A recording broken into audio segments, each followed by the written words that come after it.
Magandang hapon mga kabayan. Kuya Ron's TV po at naririto tayo sa STP o Sewerage Treatment Plant. Bali naririto sila engineer contractor at saka yung mga taga MMDA. Bali nagsusukat sila ngayon dito yung mga taga MMDA kasi nga plano nila nga maglagay ng mas malaking screen para masala doon yung mga basura. Sabi nga ni engineer mayroon daw sila diyang pansala talaga kaso hindi rin daw kinakaya kung kaya't nakakalusot pa rin daw yung mga ibang basura. Bali sa ilalim ng kinatatayo natin ay may malaking drainage dito na dito nga dumadaan yung mga wastewater, kaya nga lang ang nangyayari daw ay hindi daw kinakaya ng kanilang nailagay na screen kung kaya't may mga nakakalusot pa rin daw na mga basura. Tapos yung submersible pump nila ay yun nga daw po ang naapektuhan, kaya pagka panik nga daw sa taas ay yun nga po nababarahan ng mga basura.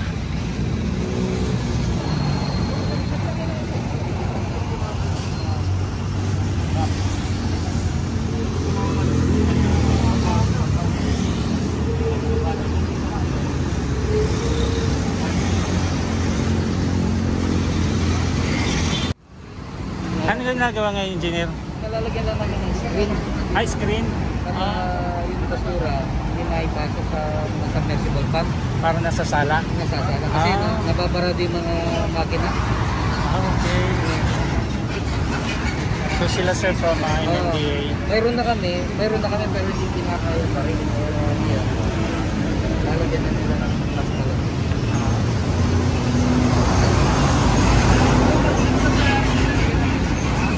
Maglalagay pala sila ng screen dyan para yung mga basura ay sasala. So ito yung mga wastewater na dumadaan dito papunta dito sa STP. Ito yung Sewerage Treatment Plant.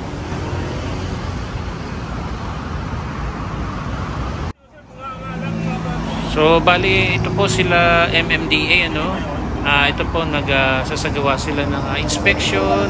Titingnan po nila yung mga dapat gawin nga po dito dahil yun nga po para matugunan din po nila yung pagbabara ng mga basura dun sa mga makina.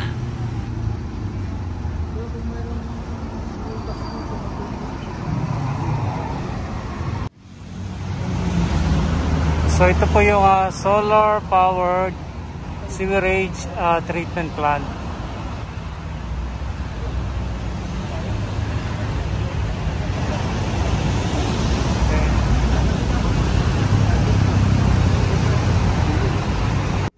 So nagsusukat-sukat po sila MMDA dito nga po sa sa sewerage treatment plant. So ayun nga po sabi ni contractor engineer na maglalagay nga daw po rito ng screen para sa ganun yung mga wastewater na may nasasamang basura ay meron ng masasala po dito.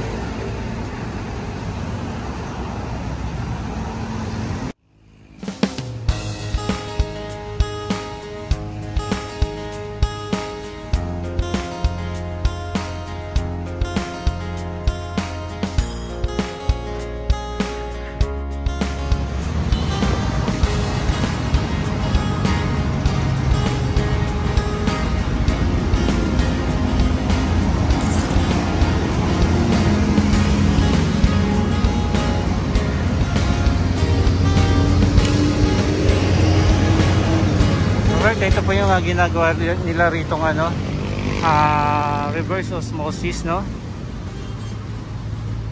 kumbaga malinis na yung tubig na nilalabas dito sa cistern tank, tapos dadaan pa dyan, may magsasala pa dito ayan sobrang nalinis na yung tubig.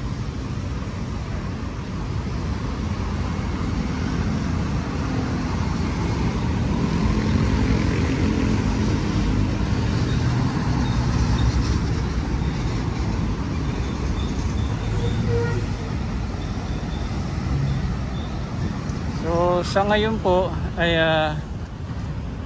wala pang lumalabas no na treated water diyan. Dahil nga automatic to eh, once na nasa level na yung tubig na pumapasok po dito sa cistern tank, ay automatic po siya maglalabas dito no, dito sa area ng Manila Yacht Club.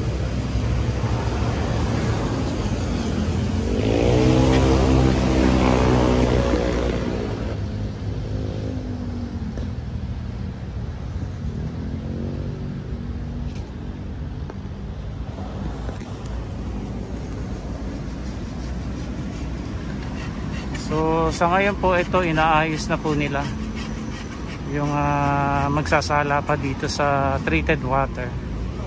So yung tubig pwede na talaga siyang panghugas daw ng mga gamit, pero not advisable na pwede na siyang inumin, or pwede daw siyang panghugas-hugas lang or pandilig po sa halaman.